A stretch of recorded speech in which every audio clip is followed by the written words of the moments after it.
Well, welcome everyone. Welcome to Facebook Live and the live session, whether you're watching on in the Spirit Talker Tribe interest group or my Facebook page or YouTube channel. I just want to say thank you for coming this evening and welcome, Abdulasi for coming to be part of the Facebook Live in the live session. And we're going to talk about something that I'm very, very keen on and something I have great knowledge in and that I can't wait to share with you too. It's literally what I've called my first book, The Language of Spirit. And the reason why I titled that the book, although it's being rewritten, going to be republished by Hayhouse Publishing in 2023. I just finished the book today. Actually, I just submitted it to the editor for Hayhouse today. I don't have many chapters from the first book, but a bunch, probably about another half of the book more will be in the new book, Spirit Talker. That will be coming out in October of 2023. And it's going to be even further and deeper about developing your intuition, your psychic abilities, and I can't wait for you to all read it and learn more about that next year. And I'll be doing a lot of Facebook Lives around that at that time as well. But the reason why I titled the first book, which was a self-published book, The Language of Spirit, is because my whole life I've been learning about how spirit communicates. I've learned about spirit, the spirit world, the levels of energy, our chakras, our auras, different levels of spirit themselves, earthbound spirits that have moved on into the light, etc. And then something that I learned a long, long time ago was how spirit actually communicates. And it actually just kind of hit me at once. And, it was like super awesome when it all happened. And I'll explain the story. And many people may have heard this story before. And I've been working in this field for over 25 years now. And as I was young in my 20s, working as a spirit talker and a psychic medium in Calgary, Alberta is where I lived at that time because I'm from Nova Scotia, but I moved out west. I started to develop my own abilities and my understanding of the spirit world. And as I developed my abilities, I started to learn how spirit was able to communicate. And it really kind of happened by accident. And I know that there was a story previously, I'm sure I told you, about my father and the passing of my father, him meeting me when I was 16 years old in a dream where I stepped out of my body, I astral traveled outside my body, and I met my father, and he told me, Sean, it was my time to go home. And he says, the greatest gift of love I could ever give you was to leave this world to help you become the person that you were always meant to be. And I couldn't really understand what that meant. But, today being the person I am, it makes complete sense. And, he said I'd be serving others one day and helping people understand our connection to this world and the spirit world and helping people connect to the other side. And at 16 years old, that didn't really make a whole lot of sense.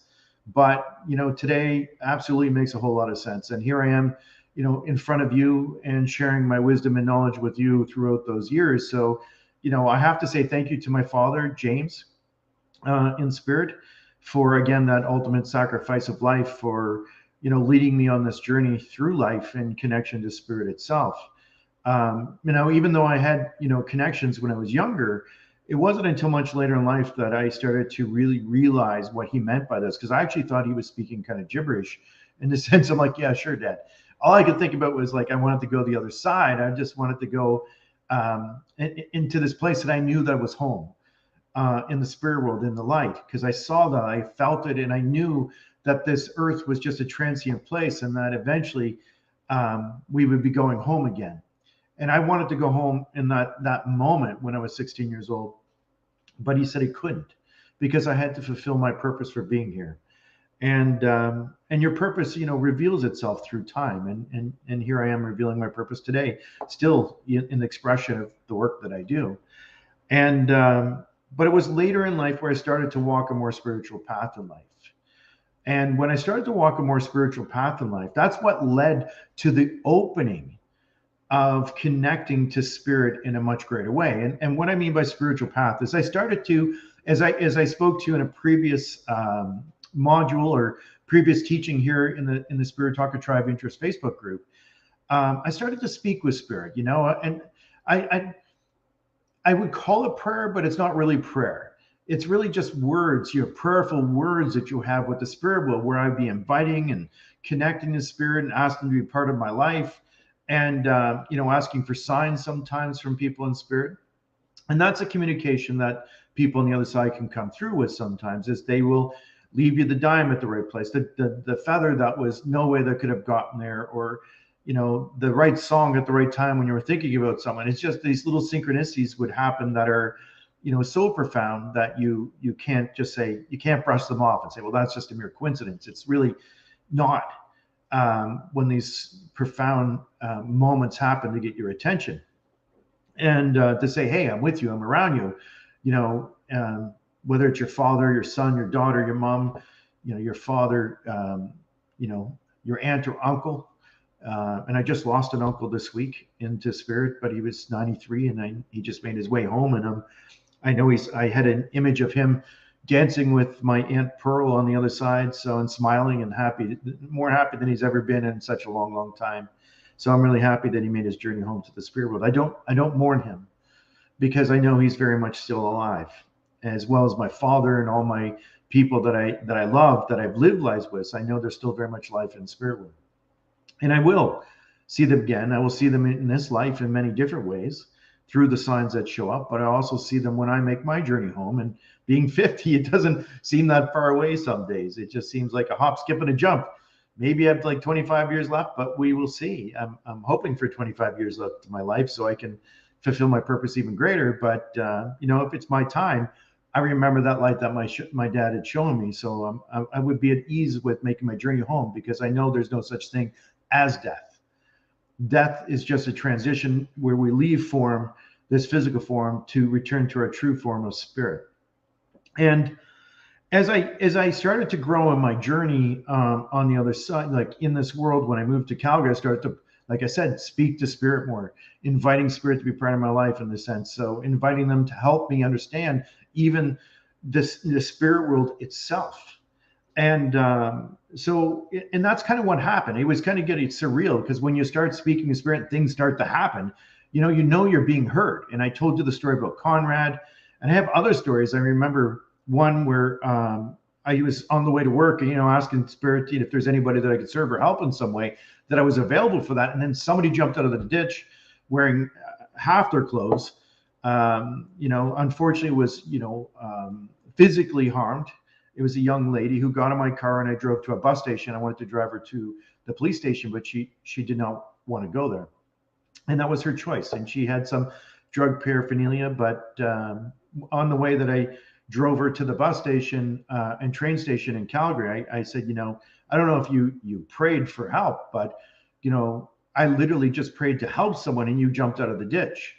And, I don't think that's a coincidence. And, I told her that maybe, I'm hoping, and with no judgment, that she may choose to make better choices in life and, walk a better path. And maybe she was given a second opportunity despite what happened to her.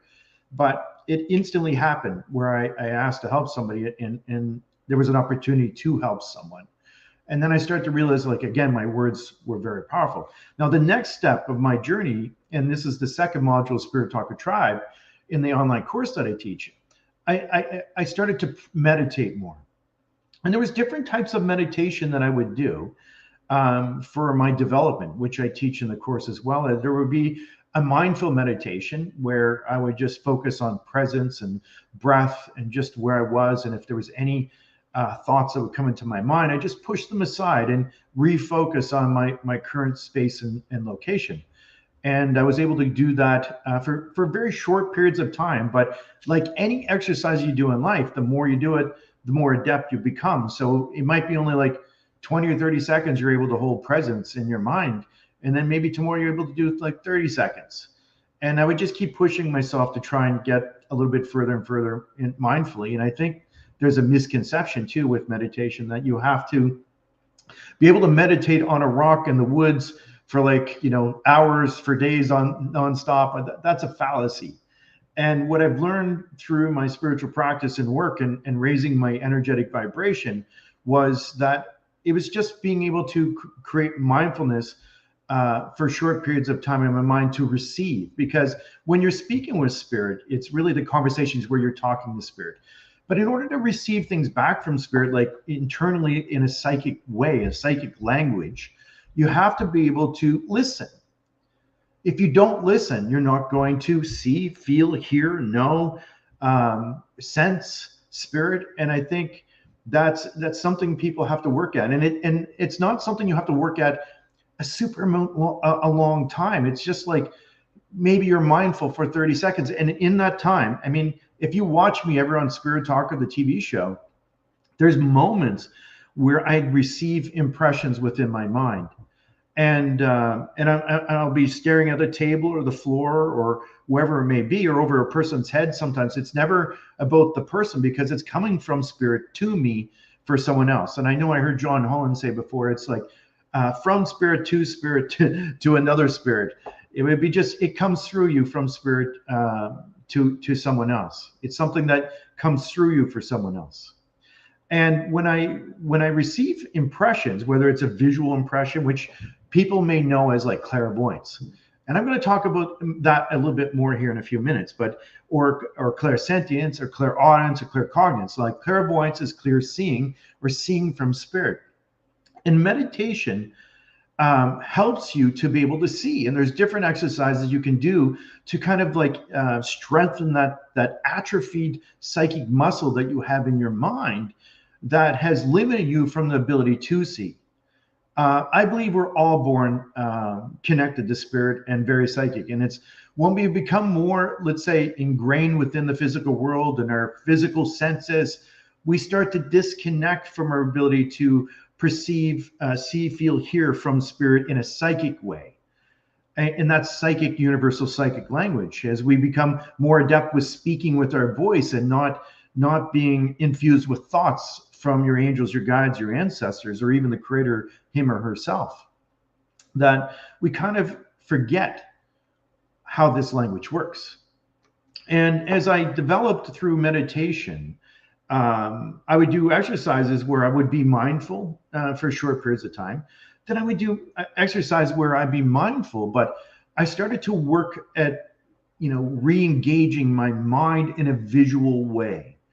And to give you an example or an exercise that you could do in meditation is like just taking a crystal or whatever it may be, and you just sit there and you stare at it for like 30 seconds, being mindful and focusing on your breath, and then closing your eyes and then holding the same image within your mind for as long as you can. And you'll find that some people have difficulty doing this. And that's why I say it's an exercise. And it requires practice. So you push yourself a little bit further every day. So if you could hold the image in your mind for 5 seconds, maybe it's only 3 seconds, maybe you do it 10 seconds the next day. And then you'll notice that it fades away. If you need to, reopen your eyes, re-engage with the object that you have, close your eyes, and then refocus. And then still you're practicing mindfulness and meditation, but at the same time, you're exercising a part of your brain that has forgotten to see and hold images. And when spirit comes through with images or a conversation of such, you'll see things kind of flash through your mind. And meditation is a big part of receiving impressions from spirit because our minds are so busy with chatter about what we're going to do tomorrow, what we're going to cook for supper, what we're doing on the weekend, or whatever it may be. We don't actually take times aside to say, hey, I'm just going to be mindful and present and see if my guides have something to speak to me or to show me visually. And I'm not saying that would come every time, but the more you work at it, it will come. The more that you will see, the more that you feel, the more that you'll hear. And there's exercises you can do for each of these. But let's just start with just the visual part and the clairvoyance, because people think that's like the most awesomest thing. And I'm going to tell you a story first about kind of my first session that I really knew that spirit was communicating and how that process happened. So the process was, what happened was I'd been doing readings for a bit of time. I was not quite sure if what was coming to me, but I really thought with things that were coming to me from spirit that I wasn't quite sure if it was my own mind. It was kind of hard to distinguish what was my thoughts or what was a thought that was being given to me. And so when I actually like, you know, I see somebody here is trying to like post stuff in here about money, for God's sakes, and advertising. So just ignore whoever that person is, and I'll block them later. Anyway, what happened was I started to develop and grow as a spirit talker, and again, there was this fine line of what was I receiving? Was it coming from my own mind, or was it coming from spirit? And there was a moment that kind of shifted my life forever, and it's the Charlie story in my book, and it was the one that made me know for sure that this was spirit. And I worked in Calgary, like I said, and I was working in an office furniture company. And you know, and this is what I want to tell people. I mean, if you're developing, I mean, you could be doing anything in life. And I worked at a company for like 15 years, worked my way through it from making office furniture to actually working in the office, and eventually then I was you know, sitting beside a guy named Orhan Medevich. I can't even pronounce his last name. Medevich. That's how it's pronounced, I believe. A great guy. We played sports together, and he actually knew I was developing and growing spiritually and becoming this person that I am. And he gave me quite a hard time most of the time. And, you know, being guys, a young guy playing sports, it's not really unnormal for guys to hassle each other, right? I think typically women are probably a little bit more better about things like that. But being guys, I mean, that's how he would do it. He would just give me these little digs here and there. So anyway, as I was you know, sitting beside Orhan. And this is where I was practicing meditation and prayer and speaking with spirit.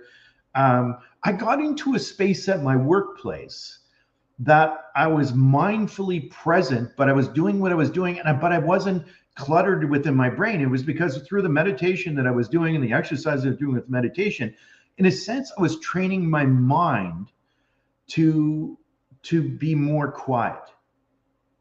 And as I typed at my work and I was doing what I was still present. I was there. My eyes were open. I was working at what I was doing, but I was still in a space that there was space within my mind, because I could almost meditate and work at the same time.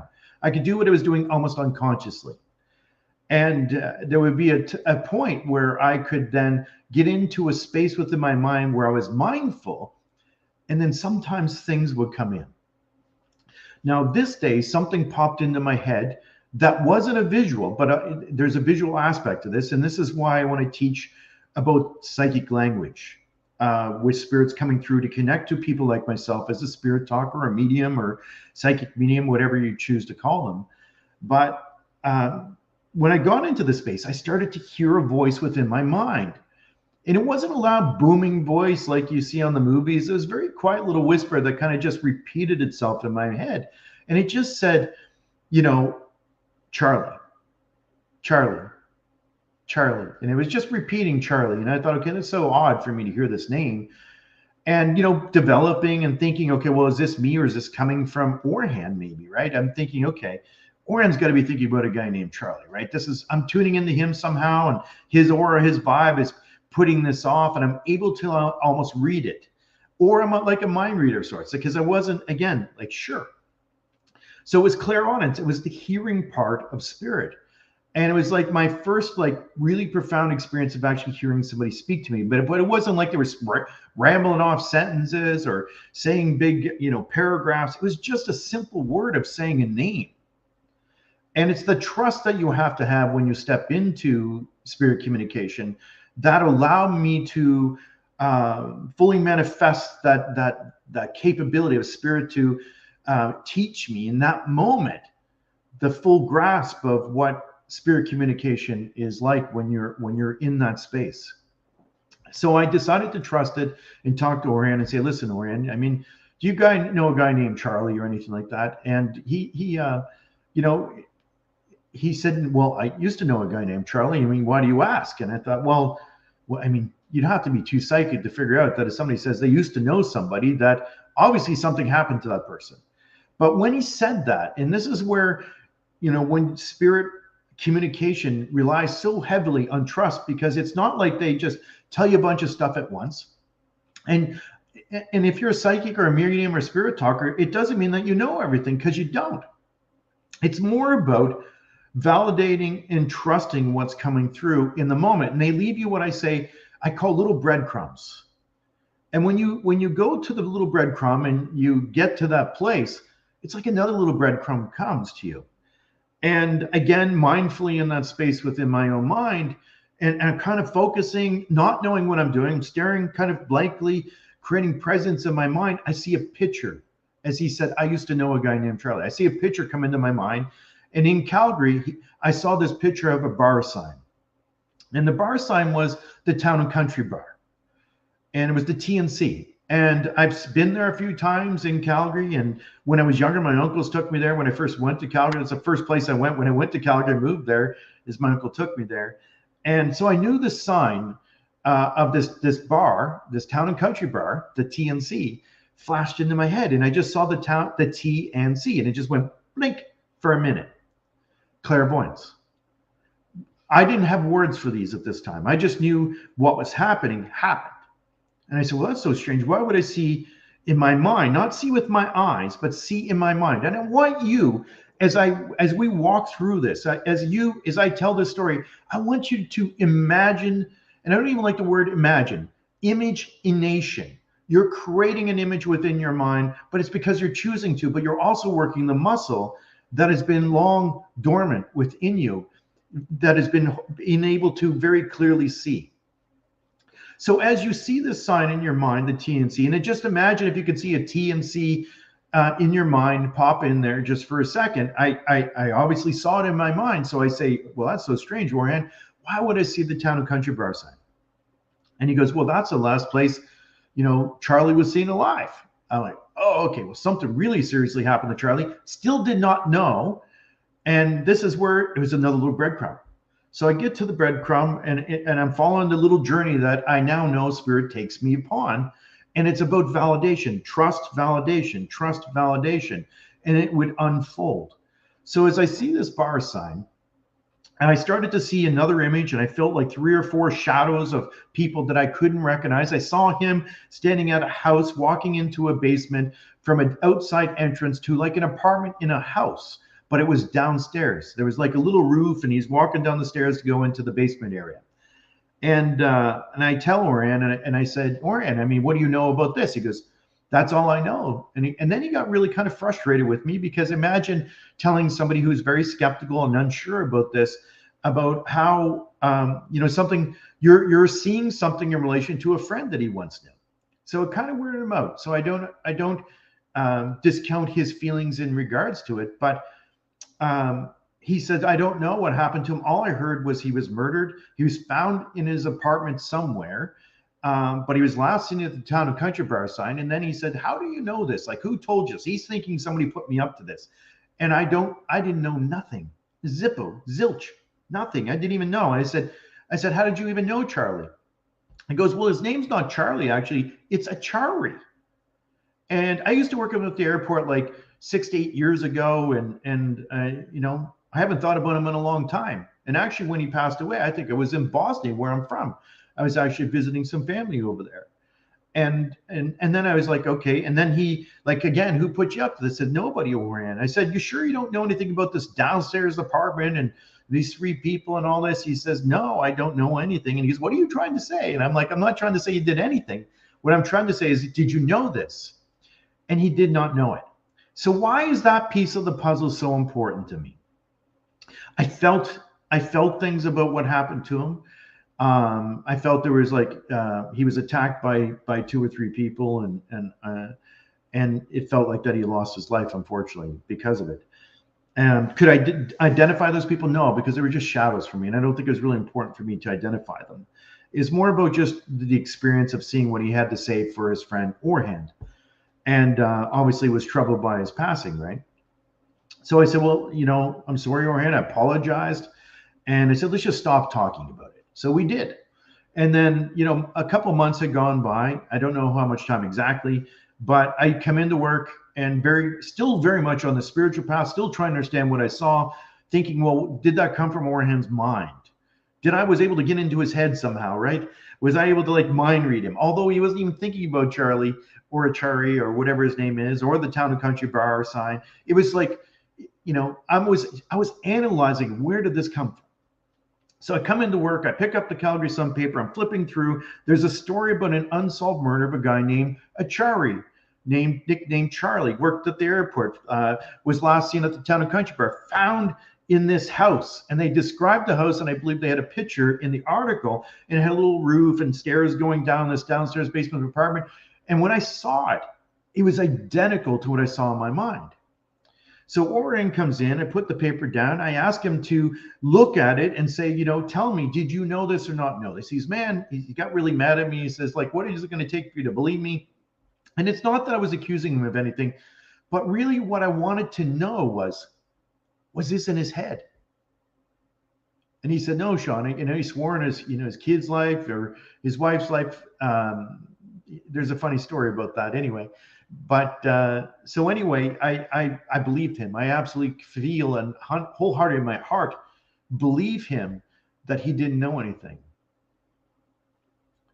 And he says, why is this so important to you, Sean? And I said, well, Orhan, this is important because if you didn't know this and you weren't thinking about him, this is going to sound really ironic and kind of strange, but I know I'm developing, but I'm convinced myself here that people in the spirit world are 100% communicating to me, and they're telling me stories. And it was in that moment I say, I learned a language. And it was a universal language. It's not like it's only for Indigenous people or Caucasian people or any other people in the world. It's really available to us all. It's an dormant part of our inner spirit that still exists within us, that we can see, feel, and hear in our spirit. And spirits are able to communicate through this. And the most prominent one, many women will know this fairly well, is clairsentience, is that feeling, that sensing, that sense when, I feel like this, I feel like this person didn't really like me, or I feel like they're angry at me, or I feel like something's off here. Those words you're using is like that sensing feeling, that's clairsentience. It's like, there's a language to this as well. And as I grew in my development, I started to understand that also with clairsentience, that there's a physical aspect to it. And when spirit started to connect to me as I grew and developed as a spirit talker, I started to feel things on my body, not painful or hurtful in any way, but when I would connect to a spirit, I would go deaf in an ear. I'd feel my lip drooping or my face drooping, or I'd feel my heart skip a beat. I'd feel like I can't breathe very good. Suddenly, I feel like there's fluid in my lungs. My back hurt. My knee felt like my finger was missing. And as I talked to the people in spirit world, I realized that they were commuting through feelings. I would feel who they are. I'd feel like, okay, this feels like a male. It feels like probably he looks like around this age, but probably like 32. His name was, Jim Joe. And then I would feel out who this person was that was connecting to me. And they would tell me things about themselves, like how they died, what happened to them, what they struggled with in life. And I started to, like, in a sense, manifest things on my own body for just brief moments. And when I started to trust the little pressures and pains that I had on my own body, I started to realize it correlated to the people that were communicating to me. Sometimes it correlated with the people I was speaking to. And I'll tell you a little story. But long time ago, I had a couple ladies that come to see me for a session. And this is like years of practice and working as a spirit talker and a medium. But just before I stopped doing sessions, probably about 5 or 6 years ago, I stopped doing sessions. And I had these two ladies that were friends that came to visit. And as they sat down, I instantly could feel they both had moms that were passed. I could sense the motherly feeling. It felt like there was a woman with them both, felt feminine, felt like a lady that was just a little bit older than them, felt like a motherly feeling. It feels like that motherly love. that I connected. Both had moms that were there. And then as I spoke to the lady on my right, I started to have pain in my body where I don't have ovaries, just so you know. I don't have any ovaries, no ovaries in this body. I'm just all man here. But if I had an ovary, I knew what it felt like if there was a problem with it. And I started to feel that sensation within my body. I started to have pain in my right side where an ovary would be if I had ovaries. So I started to say, you know, your mom must have died of ovarian cancer, because this is how I was able to put these things together. And she said, no. My mom didn't die of ovarian cancer. I said, are you sure? Because I really feel like this problem in my right ovary. And she goes, no, Sean, you are speaking to my mom, but there's a problem with my right ovary. And I'm having surgery next month and they're taking out my ovary. And I'm like, oh, okay. So when spirit communicates and they're coming through with information about things, I mean, this is this lady's mother. And she wants to communicate. Obviously, she loves her daughter, loves her unconditionally, and, you know, is still very much with her. But why would she communicate anything to me about her, who is very much alive? Obviously, she has fear because they told her it might be cancerous and they're going to take it out as a precaution. So what I said was, you know, I feel like there's a problem in your right ovary and they do need to take it out. And she goes, I know they are going to take it out. I said, and then I felt it being removed from me. I said, oh, okay. I know what one wants to say. This is that claircognizance. I now knew. So claircognizance is the ability then to know what spirit is trying to tell you. And you'll see me a lot during my sessions, whether it's on TV in a live audience setting, but I will know what the message is now. It's like, okay, I get you. I know what you're saying, man. And it's just like, yes, she wants me to say, you're going to have it removed, but I feel like you're fine. You need to let go of all the fear in connection. Your mom knows that you have so much fear in relation to the ovary, thinking that it might be cancer, it might have spread somewhere. You need to let go of the fear. So I told her that. And to go a little bit further with clairsentience, because I want to get into like every aspect of the language, but that's the message she needed to hear from her mom. Her mom loves her so much and wants to give her that message to let her know, I'm going to be with you through this whole thing. I'm going to be there for you. And don't worry, you're going to be okay. So that's how I'd relay that message. Now, one of the other things that I teach in the course, and what I'm very clear with spirit, is don't tell me things that I can't change or control, or it's not going to help or heal someone. Only tell me things, and this is where your words matter with spirit. Say, Spirit, if you're going to communicate things to me that I understand are going to help people know, be well, think better, heal better, feel better, whatever it is. Give me those messages. I'm available for those. And that's what they do when they see a person struggling with a problem in this way or that way or whatever. So I would give messages based on what they give me, because I know that's their intention, because that's what I've asked for only. I'm not going to say, well, you have an ovary and you're doomed. I'm so sorry. You know, go home, pack up your bags. And if you go to a psychic or hear a psychic that is like, says stuff like that, leave. Because a psychic or a medium should help you through healing in life, or give you direction so you can heal. But it shouldn't be, oh, you know what? I'm so sorry. And this is where the negative part about people out there that maybe aren't really real, that it's the shock and awe. You know, I'm sorry, but your grandson's going to be in an accident. It's ridiculous. It's fear. If you're going to work with spirit, work with spirit in a good way, with good intentions, with right actions, and the way to help people move through life in a better way, where they heal or be well or be better. And when you in alignment with the messages that are coming through, and that's your intention, they're going to work with you on that level. And it's, again, those words, mindfulness, meditation, being able to create space in your mind so you can see, feel, hear, sense things that are coming through from spirit to you. And you do it with love. Absolutely, Amor. You do it with love. You don't do it with fear. And there's nobody in my course that's going to approach spirit from fear. You have to do it from an unconditional loving space, because that's what's in alignment with that higher level energy on the other side. When you're in alignment with that, it's much easier to connect to spirit, is because you're operating at a higher level of energy, because they're in a higher level of energy.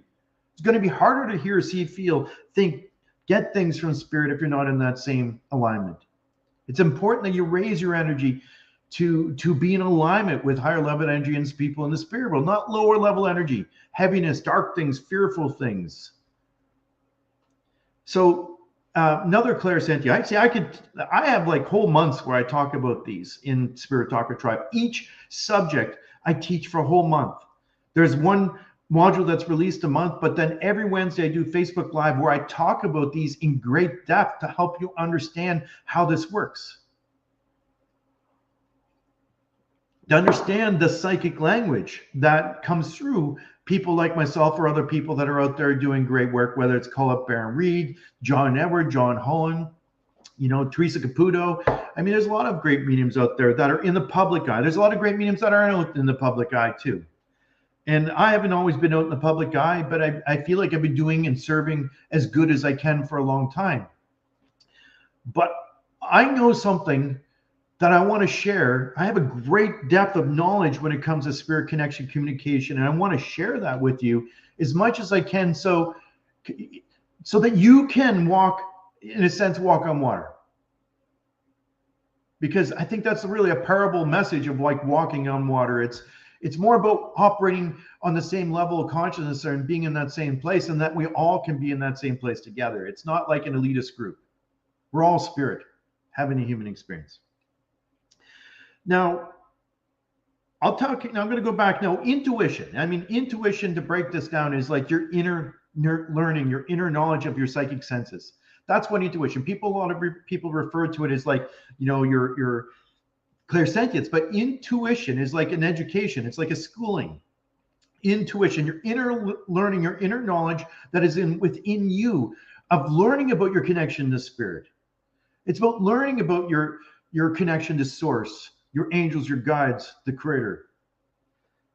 It's about that nurturing that and growing that and developing that, so that you can walk through life that you're in a high level energy consistently for yourself, because you love yourself unconditionally, but also for other people too.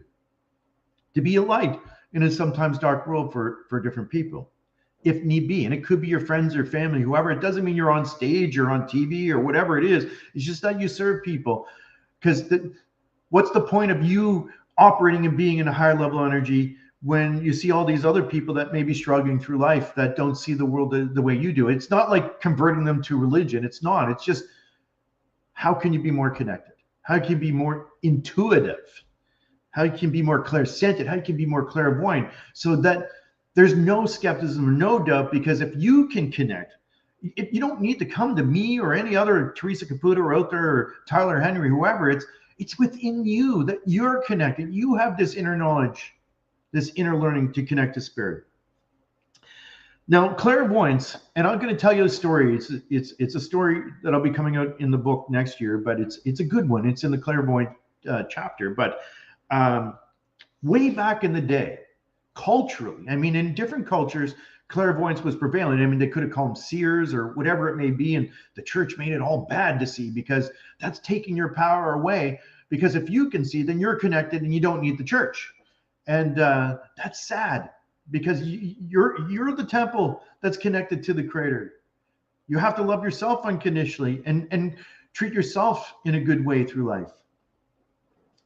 But our people, the Mi'kmaq people, the indigenous Mi'kmaq people of Eastern Canada and the United States, way back in the day, pre-contact of European settlers, and nothing against European settlers, because, I mean, we're all one in this world. We're all indigenous to the world.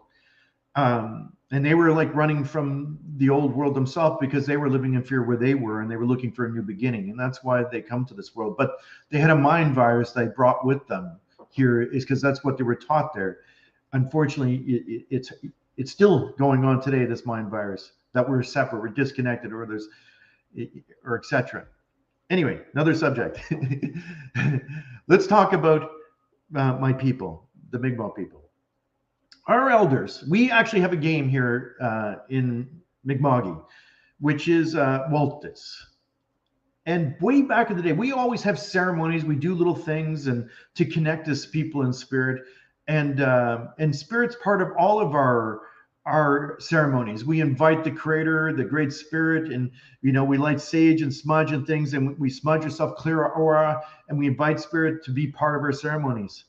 But anyway, Waltus is a game that we play that it's like a wooden bowl, and there's like some dice in it, or they call them die, that are bones that are round on one side, flat on other, and they have a symbol on one side. Anyway, you usually play it with two people, and there's a blanket or something between us, and you bump this bowl, and all these little pieces come up, face up or face down. And anyway, if all the symbols come up, then you get a couple points, and if they all face down, you get a couple points, and if they all face up at one, you get 1 point. It's a fun game. I'm not really good at it, just so you know. There's a skill to it that I just don't have. I might have the skill with the next part I'm going to tell you. And this part is, even though we used to use it for a game, a Mi'kmaq game that we had, our elders would have used it for ceremony too.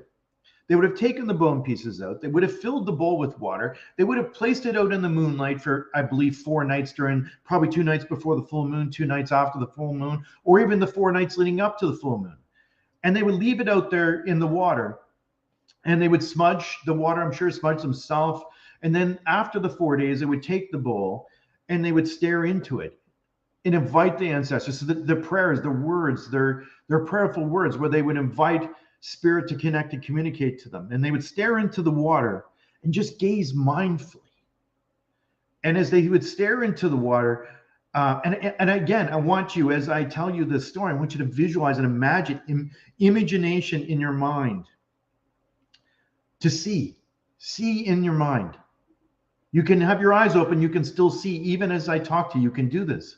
That's how clairvoyance works, is you're seeing with your eyes, but you can also see in your mind at the same time, your spirit mind.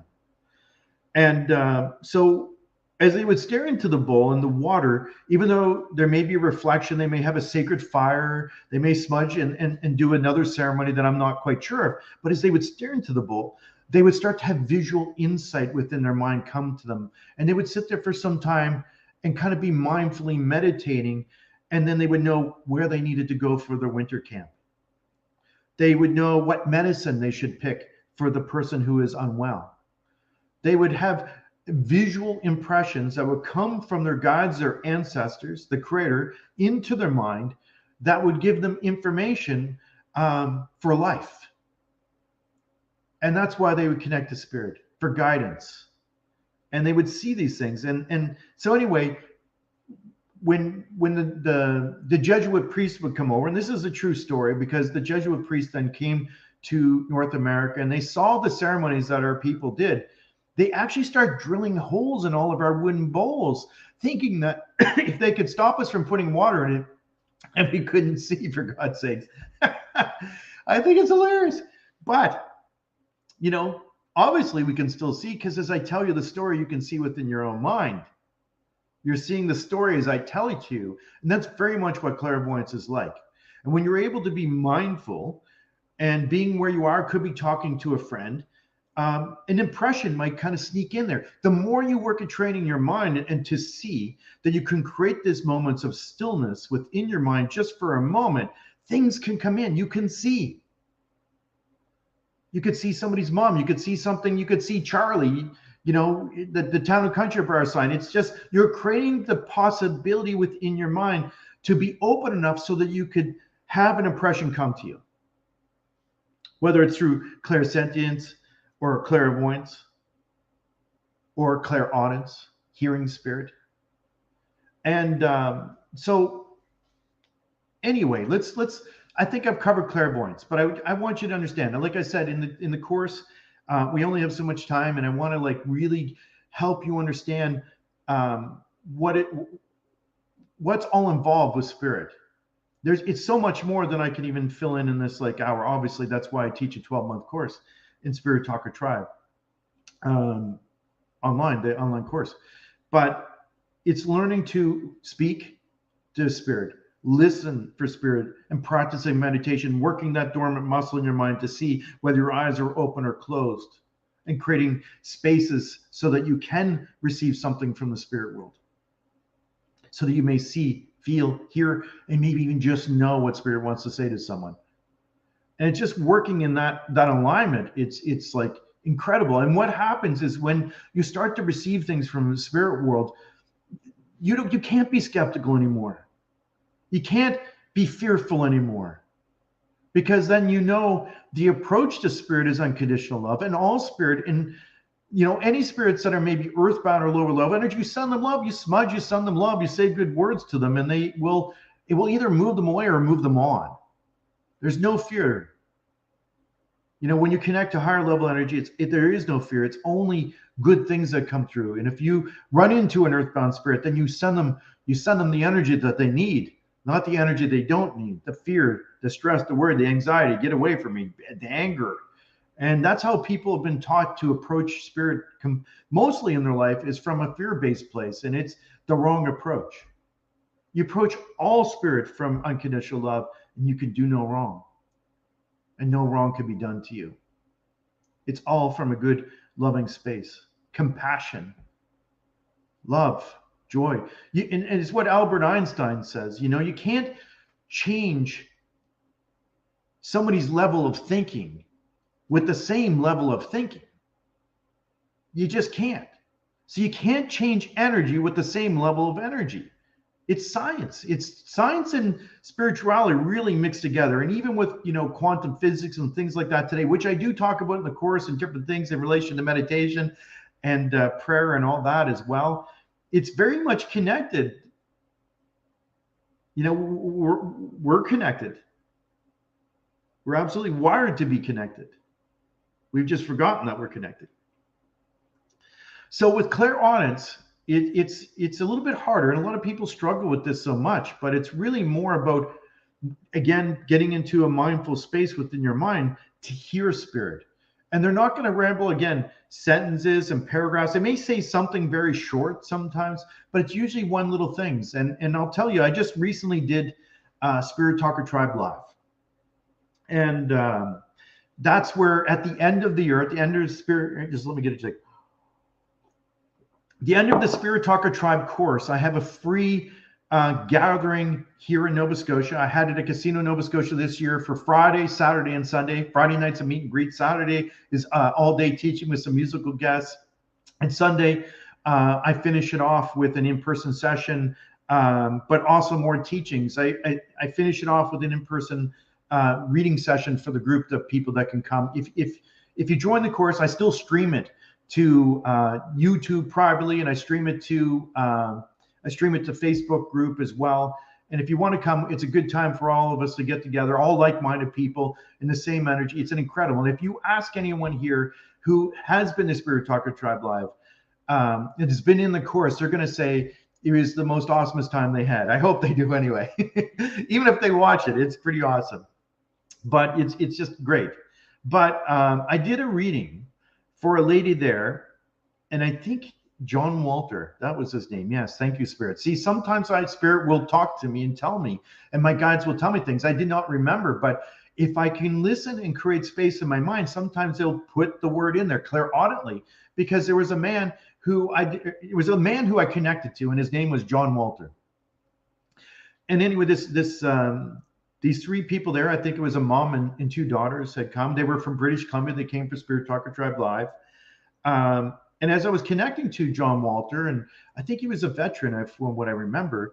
But anyway, somebody says my father. There she goes. Somebody's here. So I don't know who this is because I don't have the name, but it just says my father. So maybe she's here. But anyway, I was doing the reading live because it's how I ended the weekend. Excuse me. It was actually during a reading that I connected, where I was on stage doing some readings with some of the people from Spirit Talker Tribe, because they were up on stage doing readings, and I was there to kind of like close it off and move on to the next phase.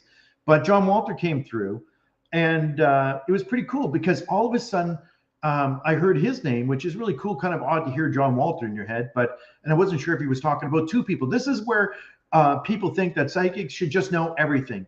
Trust me, psychics don't know everything. It's more about trusting what comes through and getting out of your own way, letting go of your fear or your doubt, because it's either who they are, who they're with, who they're connected to. But there's a reason why they're saying these things, and you just trust and just allow it to flow. So I did that.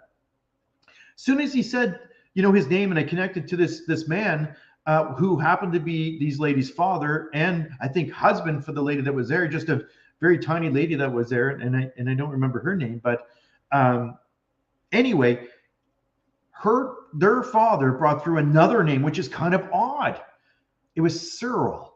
It's not a name that you hear typically every day. It's kind of an older name. It's not something you hear every now and then. I wasn't sure if he said Cyril or Earl. That's what I said. I think it's Cyril, but he might have said Earl. And they go, do you know this person? This is where I don't know. I'm just the middleman, the medium, the person in between with spirit. And they go, oh my God, Cyril was my dad's best friend. Is he passed? Absolutely, he's passed.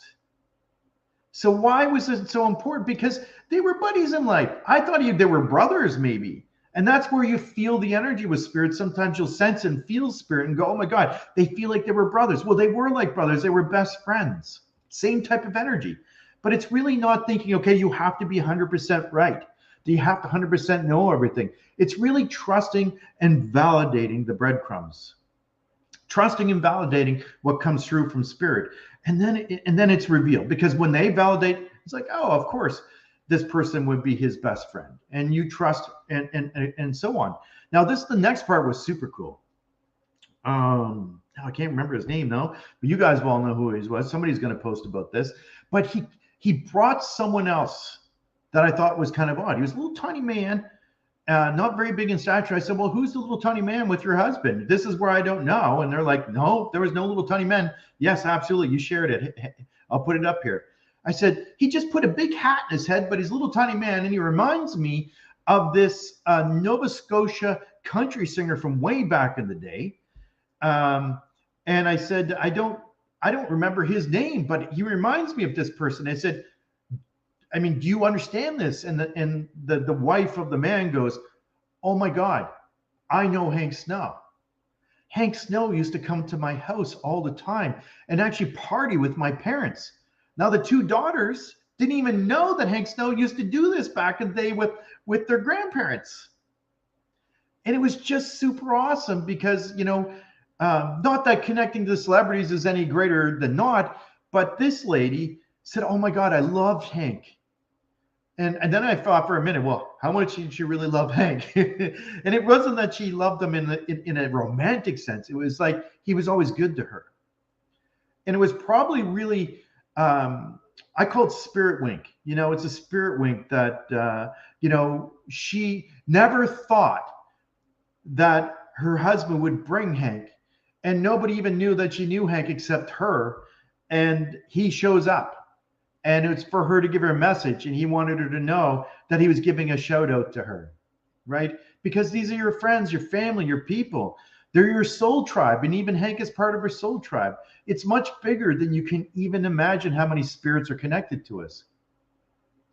And I could go on about the things that happened, but it was really like awesome. It was just awesome. And it just like, and you can watch the process taking place, because it doesn't mean that I saw this. I felt that it was him, but I wasn't sure, because this is where I felt it might be him. It kind of looked like him. And I tried to describe who he was, but I couldn't think of his name. They didn't tell me his name, but everybody goes, Hank Snow. I go, yeah, that's the guy. And she just instantly knew. And really what I'm saying is just, it's a process. And it doesn't mean you have to know everything. It just means you follow the breadcrumbs where spirit takes you. And as you follow the breadcrumbs, whether you see, you feel, you hear, you sense, when you're connecting to spirit and you're part of the process and it's coming to you, through you, for someone else, it's life-changing. You can't go back, well, I think I might be still skeptical. You can't be skeptical about spirit or communication or even people coming through, because that ship will sail right quick. You have no choice but to then embrace the fact that spirit is 100% real, and you can be part of this process of where they can communicate. And it may be only a few times in your life. Like right now, somebody must be trying to get my attention. And I'll tell you, there's a young man here who passed from suicide or overdose, and he had a needle up in his arm. Looks like a young dark-haired fellow. kind of skinny, kind of tall fellow, and I can feel him putting the needle up in my arm, and I just know that he's here and he wants to let somebody know. I don't know if his mom's here, but I know there's a person here who wants me to make sure that you know that he says he's okay. He see, my ears are deafening up, so I know that he didn't really listen to whoever was giving him the advice in life. That it was like he was deaf to like hearing people speak or give him advice or in any type of way. But he just wants to say that he's here. He says, "Hey, I'm here, Mom. I'm here, Mom. You know I'm here. I'm okay." So somebody must be out there trying to ask for this young man, this young, tall, dark-haired man to come through. And oh yeah, okay. Somebody. Okay. See, this is when I start getting into alignment with spirit. I could actually tune into spirits no matter where you are, because it doesn't come from you. And that's what the people think. It actually comes from people. It doesn't. It comes to me for people. Whether you're on the other side of the world, wherever you are, when you're in alignment with spirit, they can communicate if you trust the process. Now, somebody was telling me about like bleeding out inside too. And I don't know if it's connected to him, but it's like I almost feel like I had internal bleeding and I bled out, which caused me to pass. But that's the process. It's a language, and just trusting all of your senses to reveal the message, the person, the message they have for people. I'm with you, Mom. I want you to know I'm okay. Whatever it is, it's not that hard. We make it hard. Yes, this guy's really like adamant that he wants to get my attention. So, but thank you, Spirit. Thank you. I appreciate you. It's not a far off location that you're unable to reach. It really comes into, are you mindfully aware and trusting of what's going to come to you and understanding the language? But first, what's so important, and even though I talk about all these things and how spirit can communicate, I mean, I have recordings of spirit. Go to my YouTube channel, listen to some of the spirits I've recorded. You can hear my guides and people speaking to me. These aren't just voices in my head. I can't record voices in my head. I could try talking in my head and see if I can record them, but I don't think it's ever worked. But especially if it sounds like a woman or something like that, or a pirate or whoever, spirit is 100% real. I don't make these things up. It's real. And I want you to know it's real. I want us to not be disconnected, not feel like the church is in your way, or that fear is in your way, or that you can't do it, or you have a limiting belief of whatever it is that says, I can't. What if you start to think, I can, I will, I am psychic. I am a psychic medium. I am open. I am available for spirit messages to come through. I am available for all spirit to work through me in a good way to help people in life. It's really just stepping into it. We're all creators, and we choose the life we create. You can choose a disconnected life or a connected life. Whatever one you choose, you're going to be right about. It's the one that you choose. And that's why I offer these free teachings, to give you a sense of what it's like in Spirit Talker Track, in your course.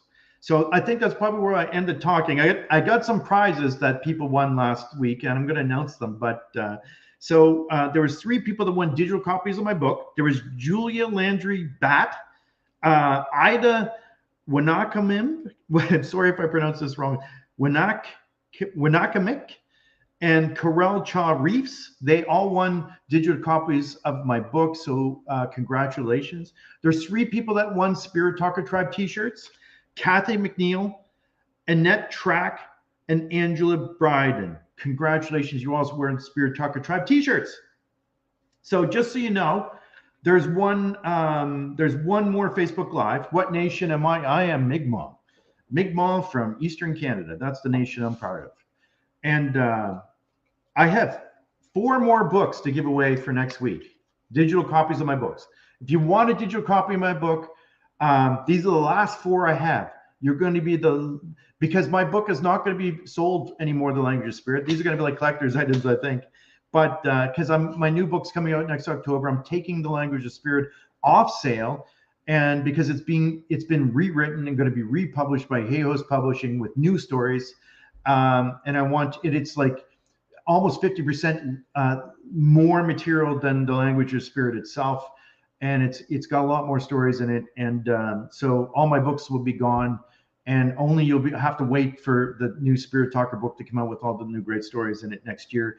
Plus, I also have an Oracle card deck, and this one, this beautiful one by Denise Lynn, is a great book, or a great Oracle card deck as well. And I know Colette Baron Reed has got some amazing card decks. She just sent me one. I should have brought that one down, but I have that upstairs. I mean, she's got some great Oracle card decks. I have an Indigenous spiritual guidance Oracle card deck called, I think it's going to be called Wisdom from the Elders, coming out November 2023 from Hayhoe's Publishing as well.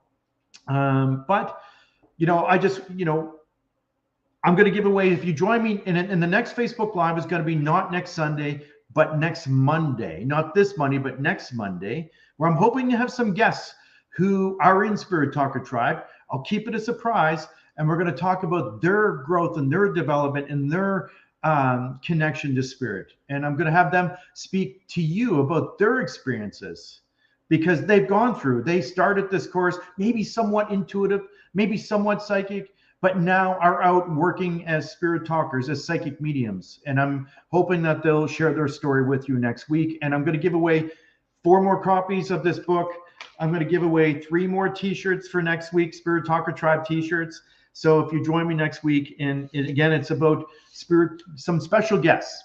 We'll keep it a surprise for now. Special guests for next week, or not next week, next Monday for the next live session. But I hope, and you know, spirit can communicate in so many great ways through signs and things, and whether it's like a dime, a feather, or things like that, or you know, they can communicate in many different ways. That's usually for people who they look for ways to get your attention, because they're always like, especially if you invite them and say, you know, spirit, be part of my life. I want to know you're around. I mean, my son, my daughter, my grandchildren, who's ever in spirit, you know, just, you know, help me feel you around and do things to get my attention here and there. When you start speaking to them and putting that out loud, they will respond with something undeniable to let you know around.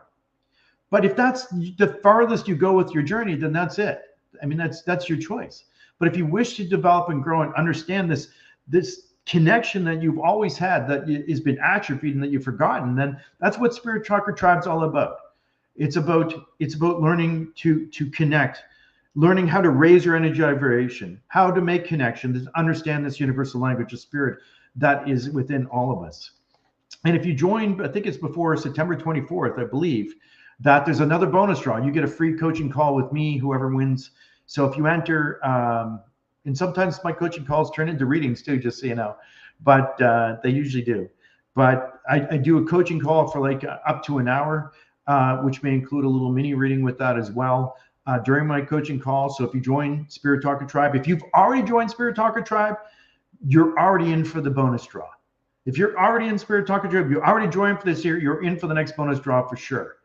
And but if you join Spirit Talker Tribe before September 24th, then there's a coaching call with me that you can use anytime throughout the year.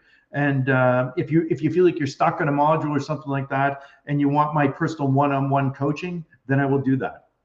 I will do that as a bonus draw thing for joining Spirit Talker Tribe. But I hope you all join me, not this Monday, but next Monday.